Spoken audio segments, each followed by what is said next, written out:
So, Quinn, I am so excited to have you.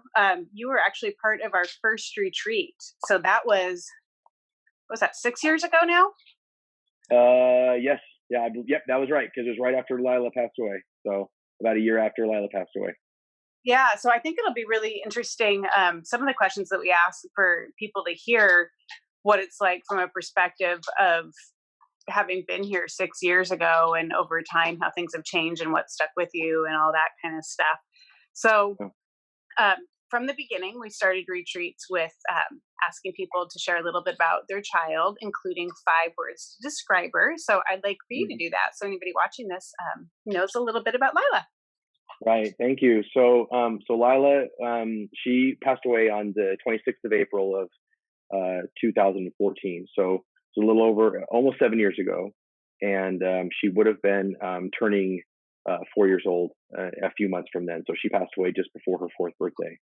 And I went past. I couldn't quite narrow it down to 5 words, so I got to 8.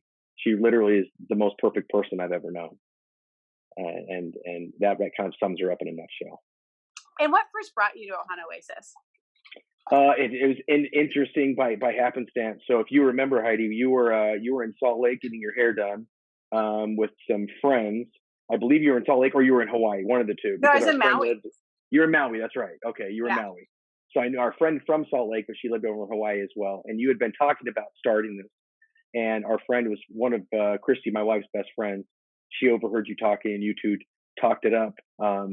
Started chumming it up a little bit, and she said that she had some friends in mind for your inaugural retreat. And so we got the information, and Christy and I both looked at each other like this had to be some sort of scam or a joke. We live in Utah where there's a bunch of multi-level marketing campaigns, and so we just thought, what's the catch? And it really took us a little while to actually even engage you, if you remember. And then we Oh finally yeah. engaged you, and you were like, yeah, so this is crazy that this happened the way it did, but this is what we're all about. And one thing led to another, led to another, and we found ourselves on an airplane, not knowing what to expect at all. We showed up, and one of your friends was waiting there for us, and I thought, okay, here's Heidi, and she says, I'm not Heidi, and I'm taking you to her. And I thought, well, I hope they don't harvest me for my organs or something like that.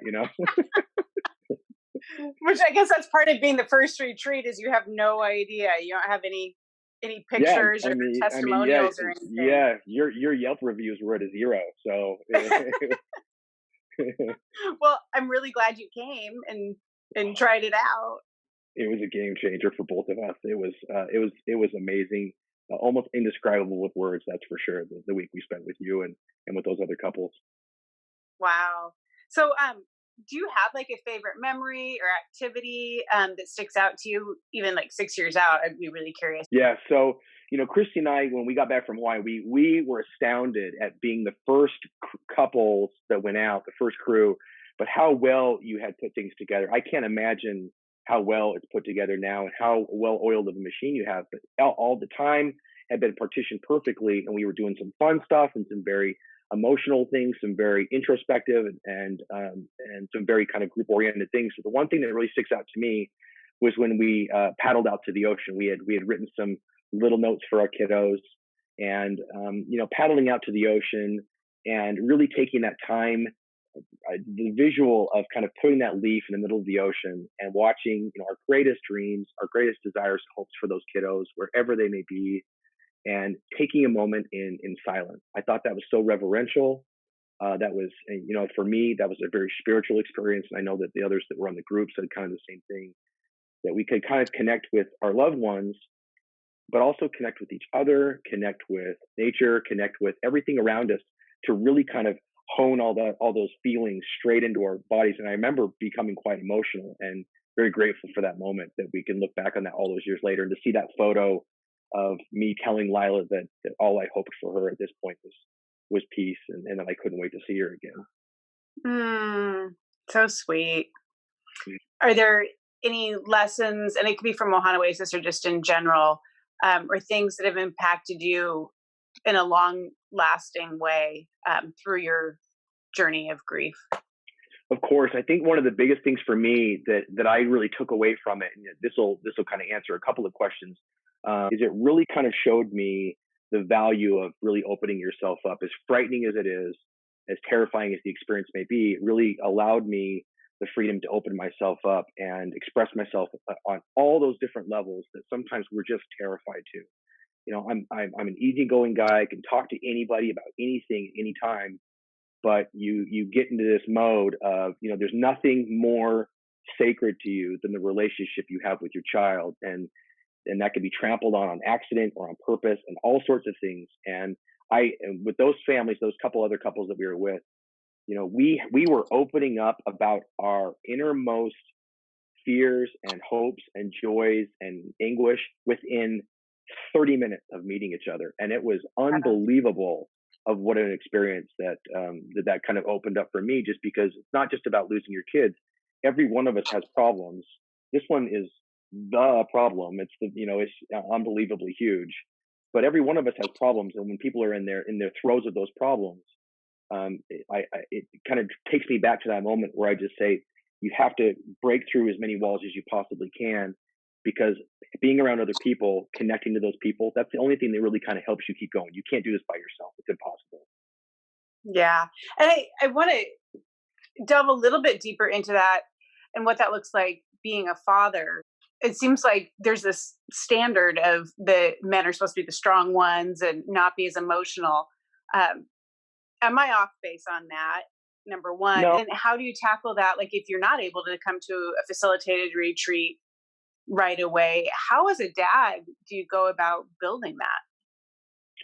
So I mean, I went into this experience, of being married and a dad with that in mind. That's the template was provided for me by my dad, by my parents, by my grandpa, and those influences around me. So as father to son, there's really kind of really a mantle that's put on top of you that says you're supposed to provide for your family. You're supposed to protect your family. You're supposed to have answers. You're supposed to be a kind of a calming effect.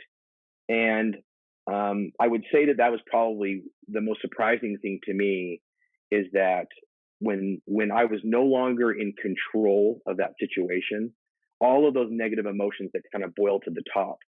Because the problem is that I was no longer in control, but I felt like, and a lot of times I was proven right, but I felt like I needed to maintain a mirage of control. Otherwise, everyone around me would lose it. I was always the upbeat one, always the positive one. I was always the one that was trying to provide stasis, answers.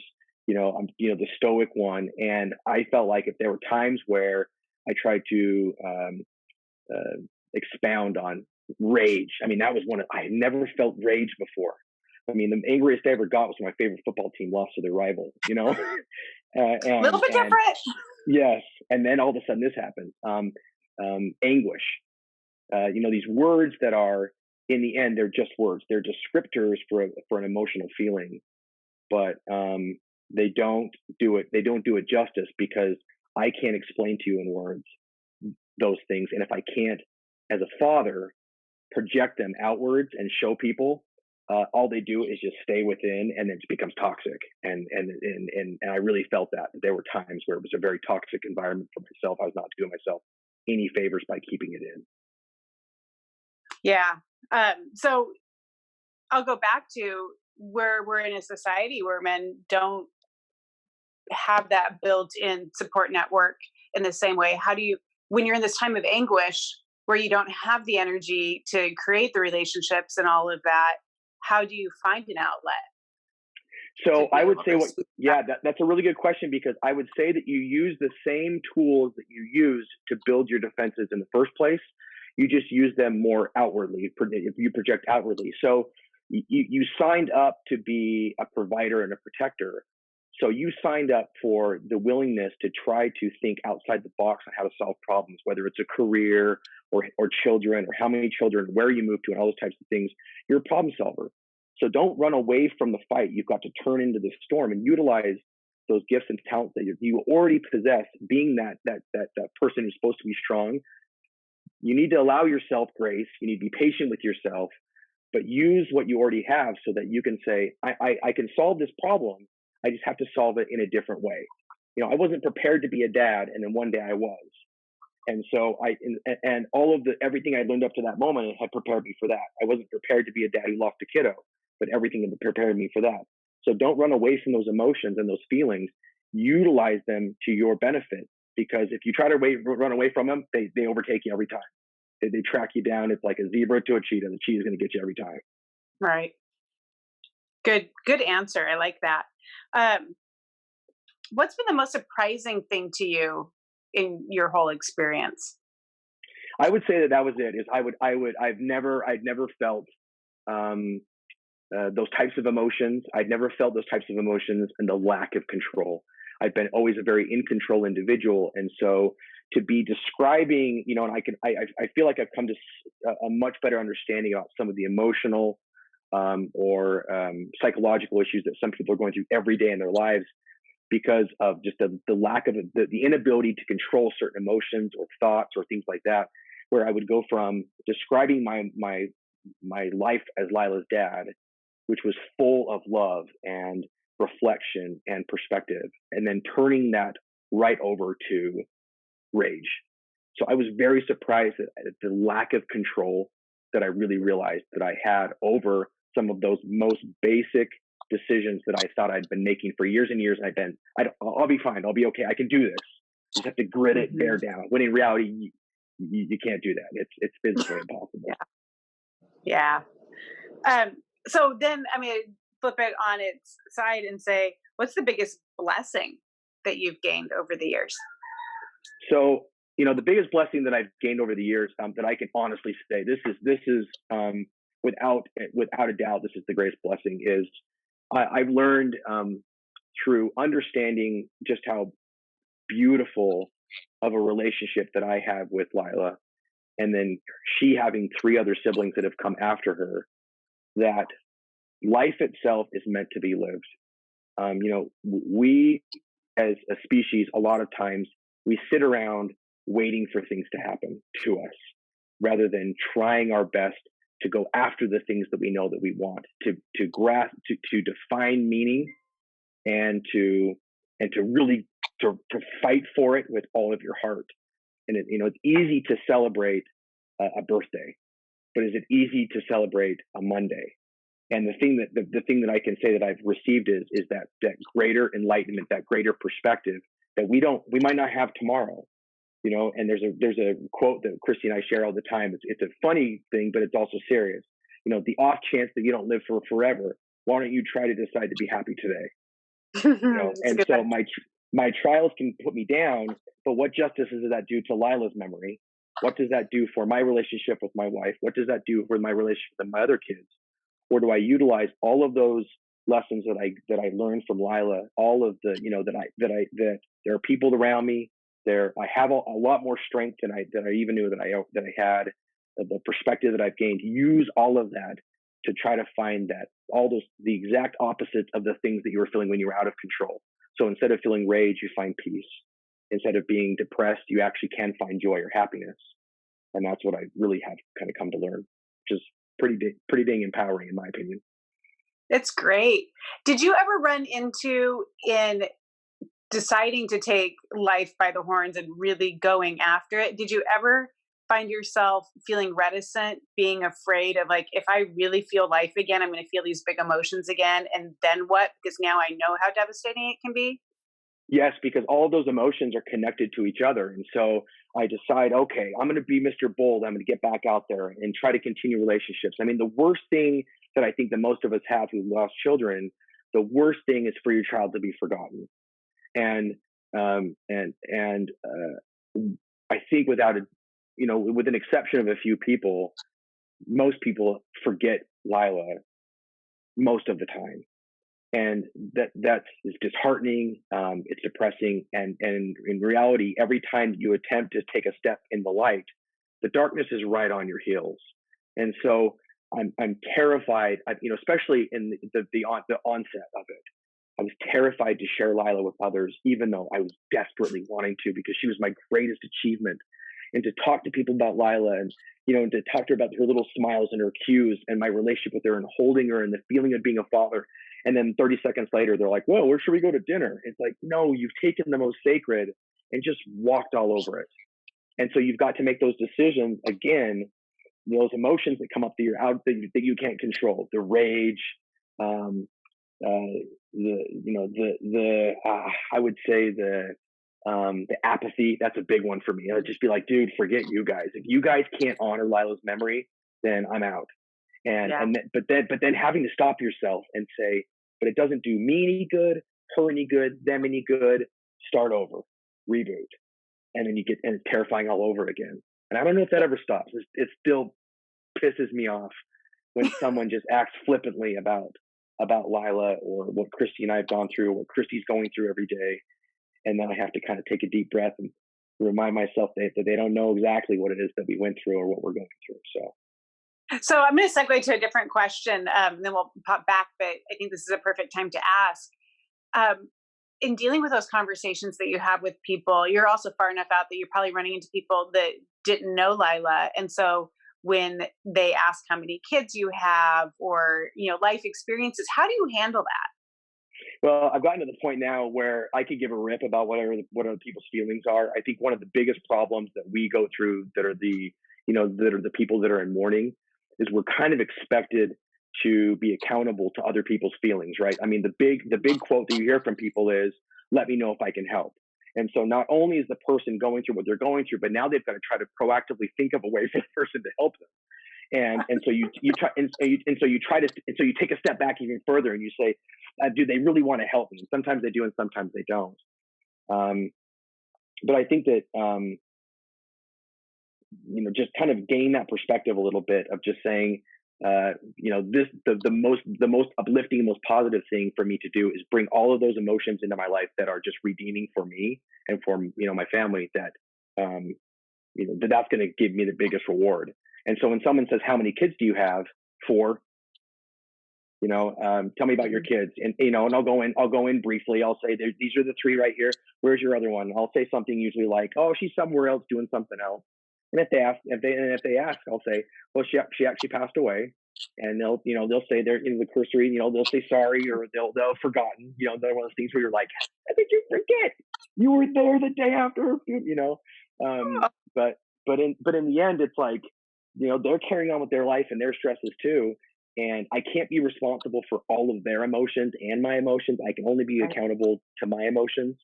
And so sometimes it sucks having to put you're the one that lost a kiddo, and yet you're the one that's putting your best foot forward. And it takes a lot of calories, a lot of emotional calories you burn, but it's only for the better, only for the better. What are some ways that people either were showing you good support, or that you can just say to people now looking back, here are ways that instead of asking me how, let me know if I can help, here are concrete things that you can do for somebody? Yeah, so I've got a large group of friends, a large family group that's right here locally, and so we had a lot of support. But we kind of ran into that. We felt like we were running up against a wall a lot, where it was like, man, we need some help. And in this case, sometimes you don't even know what that help is. Like when people would say, we had Ruby, her little sister was born. She was only 9 months old, and people would say, "Well, can we take Ruby?" And you're like, "No way, I'm holding my baby. I want to hold on to her for dear life. And so why would I want you to do that?" But a specific thing that happened to me that really kind of showed me what you could do for someone that's in this case is I've got a couple of my best buddies that I've been best buddies with since like kindergarten. And one day my buddy showed up, and he started mowing my lawn. And I have a lawnmower. I actually like mowing my lawn. It's very therapeutic. And he was mowing my lawn, and it was irritating. Like, why are you mowing my lawn? You're not even doing it right. And then something hit me. What hit me is that he was essentially saying what I was dying for, is that someone would say, "I don't know what you're going through. I don't know how you feel. I don't know what to do, but I want you to know I love you. I'm there for you. What I can do, I will." And so most of the time, because you can't give me back my daughter. You can't answer that problem for me. And so if you can't have that big of an answer, the next worst thing is to have no answer, which is the kind of the normal thing, right? You're terrified of doing or saying the wrong thing. So it's just best to I'm going to give them their space. And when was giving someone who was going through hell a lot of space a good idea? We all know it's not a good idea, but almost all of us do it. because Right. we're terrified of doing or saying the wrong thing. When in reality, the best thing to do is just show them you care in whatever way pops into your head. And sometimes that takes a lot for the person who's not going through that to think again about how they can be there for the person they love. As little as possible or as much as possible. And in the end, doesn't matter because you were just there. My relationship with my buddy, I've been buddies with him since kindergarten. And yet my relationship grew exponentially that day because of that small act of kindness that he decided to show me, which was just magnificent. And I love that example of, because other people talk about like, oh, just having somebody that shows up and listens and doesn't feel like they have to give you advice, because there's no advice that anybody can give you.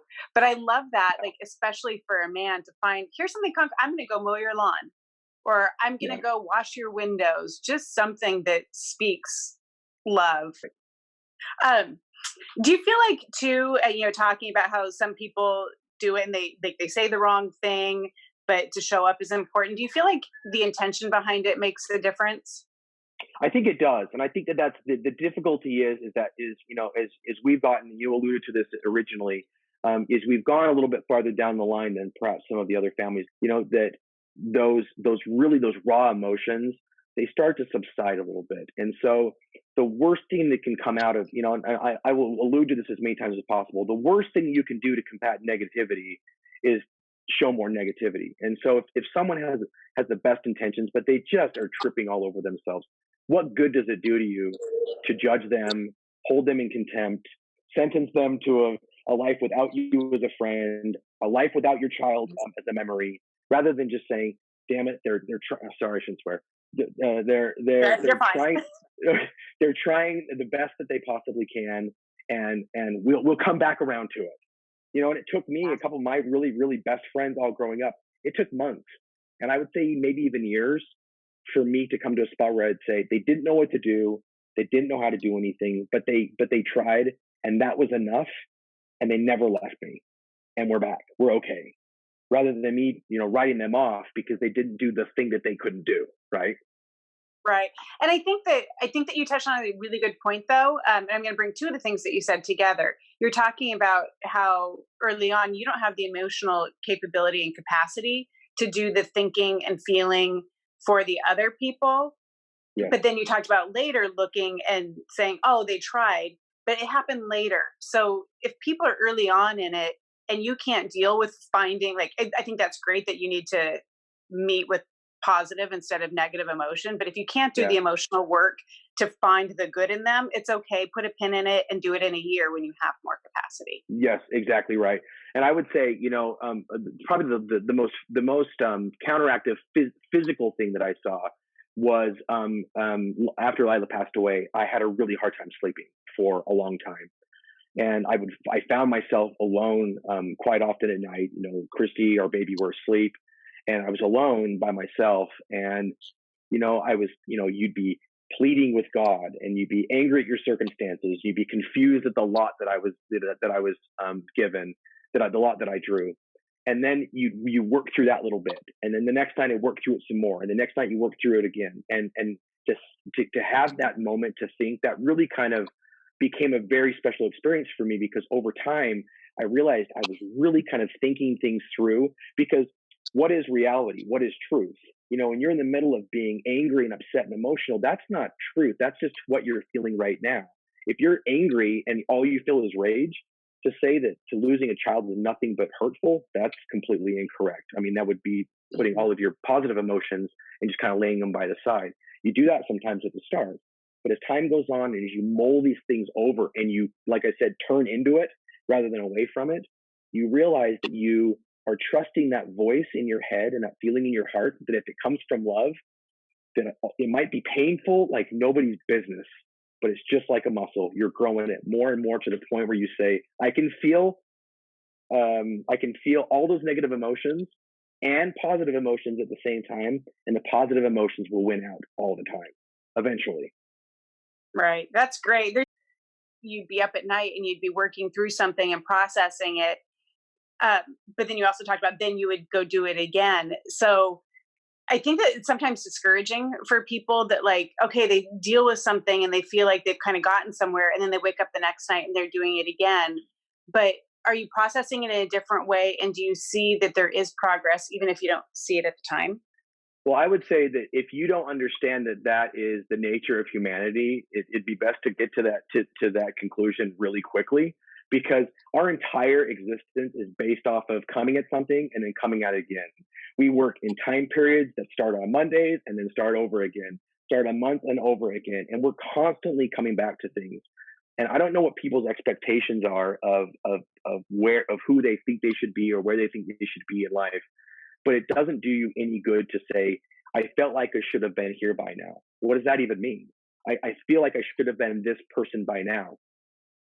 According to whose measure, whose standard? Rather than you saying, if I am working to be a little bit better than who I was yesterday, if I'm comparing myself in a positive way to who I was a week ago or a month ago, does that mean that it's okay to still struggle with some of the same things you've been struggling with your whole life and you may for the rest of your life? You're darn right. It means exactly that. But the opposite would be that you get angry at yourself, you feel shame, guilt, all of those negative qualifiers that just cut you off and build all those walls. That doesn't do anything for you, rather than saying, I've got to be patient with myself, patient with others, patient with God, if you believe in him, her, them, believe in the universe.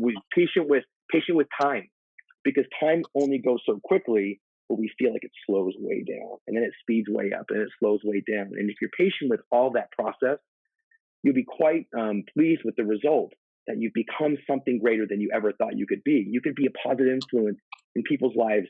I mean, you're the perfect example for that. You are a positive influence for the life of a couple who lost a child in Utah.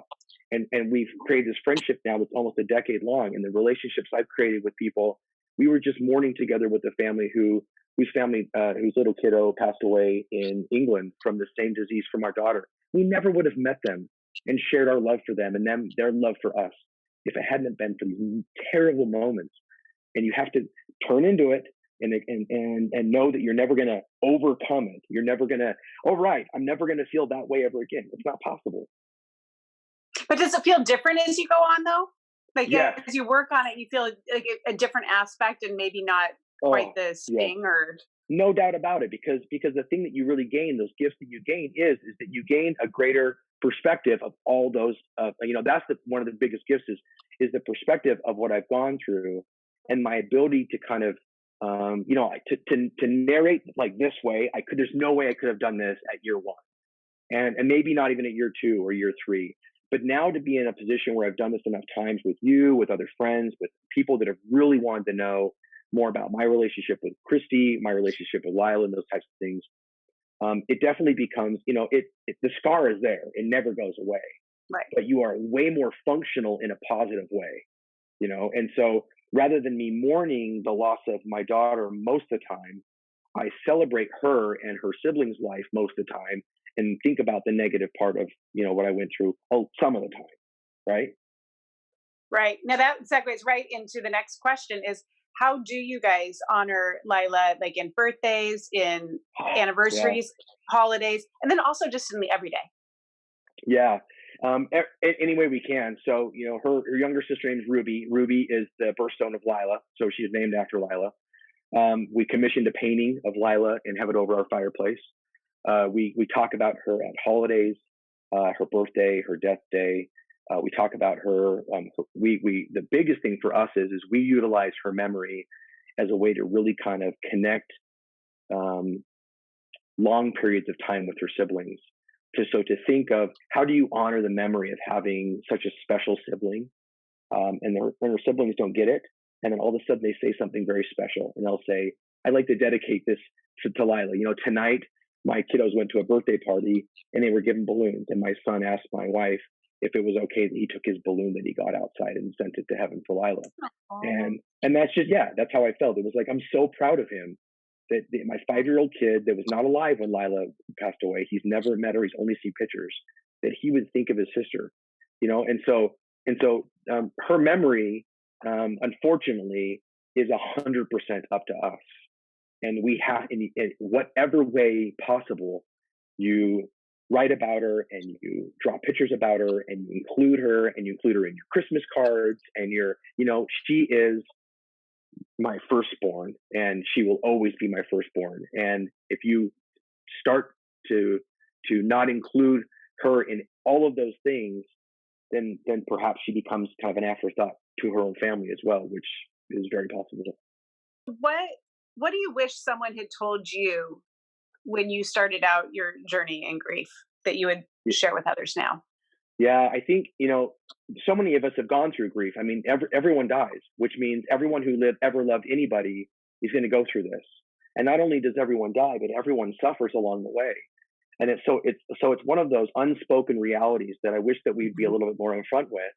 So when Lila passed away, I think that looking back at it, I wished that some of the more strong individuals around me would have come to me and said, you're going to feel a lot of things, and you're going to lose control about a lot of things, and you're going to have times in your life that feel very dark, and you have to know that that's normal, and just so you know that if you keep on working at it, it's going to be okay. But I think that we're terrified of kind of saying the wrong things, and so we allow ourselves to watch individuals close up into their shells and start to do the worst of things possible to outrun their demons, and it becomes very toxic for those individuals, rather than someone saying, it's okay that you are so mad, it's okay that you're so frustrated, and depression is part of this, and grief and anguish they're completely normal, but give yourself time. It's going to the darkness is there. Step into the light, and as the darkness comes after you, step farther and keep going. And I feel like there were opportunities for that, and we came to a realization, and thank heavens that I have like the best friend of all time that I just so happen to live with, my wife Chrissy, that we could kind of talk those things out.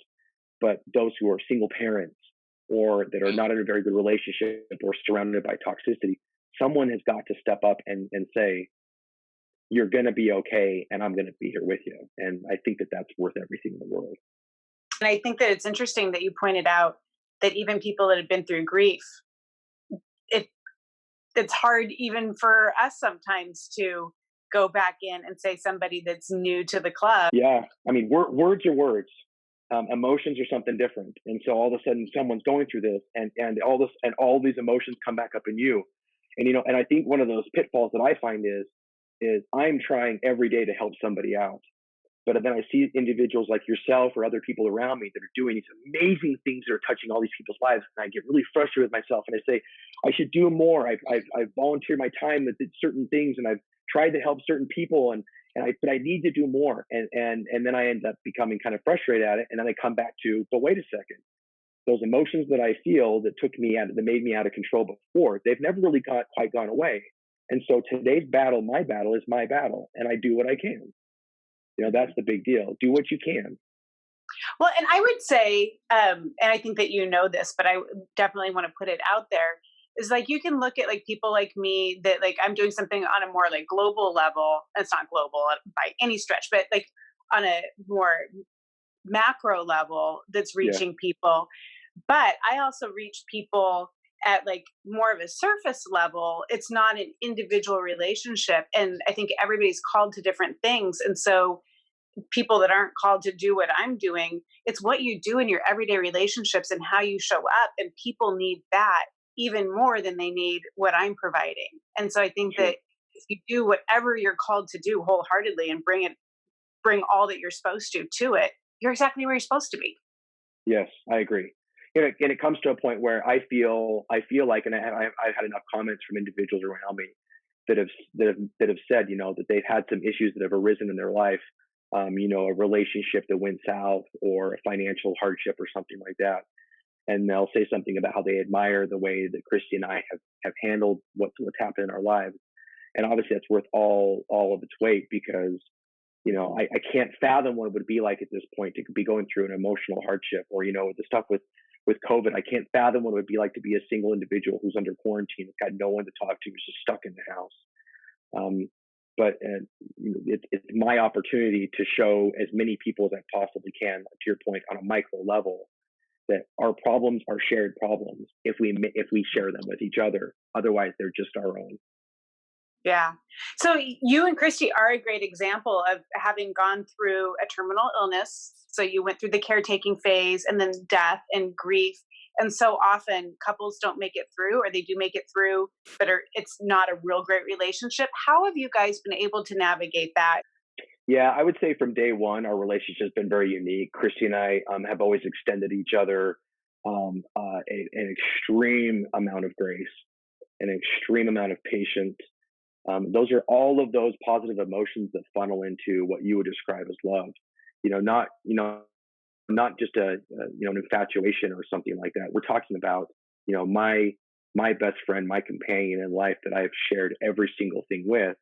We prepared ourselves from the word go. And then that's not to say that you have to do that from the word go. Some individuals really struggle during the initial stages of their relationship, whether they're moving into with each other, or they're married or something like that, or their first child is born, all of those different mountains that people start to climb.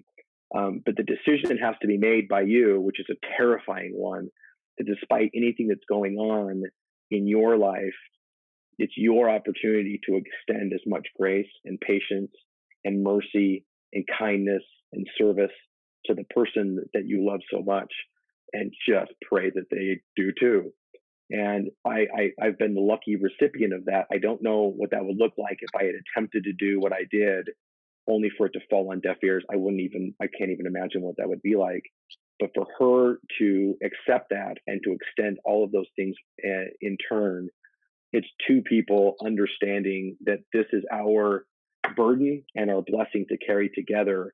And it's our opportunity all the time to kind of remind ourselves of that. And if one of us kind of steps out of line, we either self correct, course correct, or the other person does, knowing that it's not about who's right or who's wrong or who's any of that stuff. None of that stuff matters. What matters is I've got my greatest confidant, my biggest rock, who is constantly by my side, and that takes effort every day. It's become quite I wouldn't say turnkey, because I don't want to take it for granted, but it does become easier and easier, because I can't imagine being in a situation where you're doing all these great things for the person that you care about or the people you care about, and it's just constantly returned over a long period of time with negativity. It's got to break through the ice, and we've kind of always had that, and Lila only served to put that into warp speed, in my opinion. You're very fortunate. I I am. think and you create that fortune too by being who you want to be with. Yeah. Yeah. So well done. Is there one thing that you would like to share with people that have not lost a child that you just really wish that they knew or understood? Well, I would say the thing that probably comes to my mind the most is you were the one that brought this up to us, and this was 7 years ago, and I thought about this almost every day. But there are names for people who lose parents, and there are names for people who lose spouses, but there aren't names for people who lose children, and it's almost symbolic of there's no words to describe what it's like to go through this.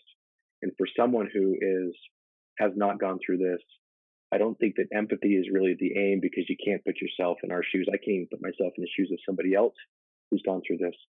But a sympathetic shoulder at every junction in our lives is the thing that kind of keeps those of us that are really down and out. It keeps us going.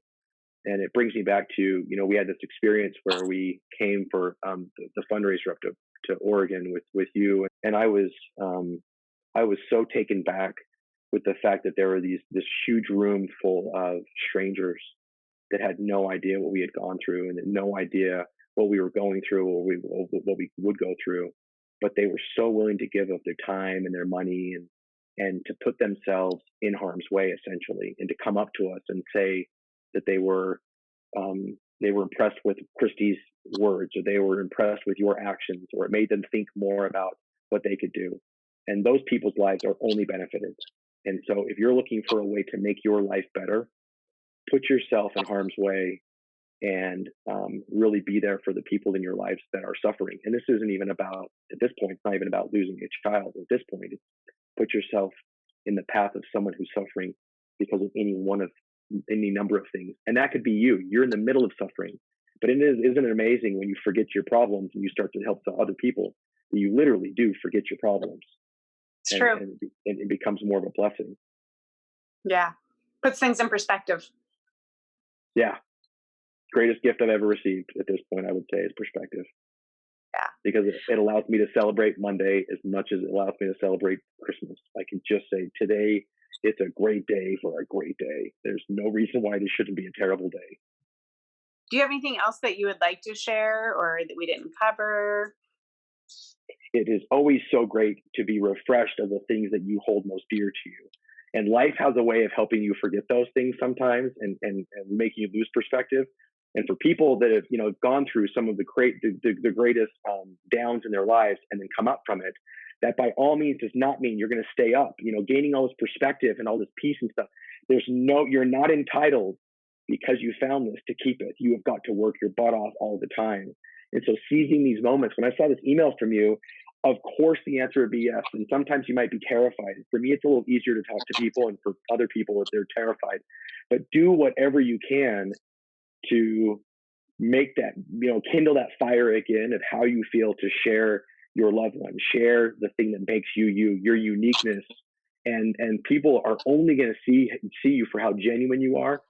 And if that's not one thing that we are craving right now, is being genuine, you tell me something else. So yeah, I think that you made a really awesome point that just because you've gotten up there doesn't mean you're not going to dip back down. Like, in fact, human nature, you get back up. Yep. Human nature tells us you are guaranteed to get knocked down. It's how quickly you get back up. And obviously the big one is that sometimes you can't get up that quick. It's how many times you get up, because that's the thing that you're responsible for. The fact that people, you have at your fingertips so many resources that are at times free to try to figure out ways to do this differently, to meditate through it differently, to work out through it differently, to create relationships differently. The lesson should be: don't rest on your laurels, and don't stand pat, or don't sit down. There are 1,000,001 options for you that are out there. As always, it's absolutely a pleasure. I am so glad that you reached out to me. This has been amazing for me again to talk about Lila and our experience, and I'm just so grateful for you. I love you, girl. Love you too, and tell Christy hello. I will.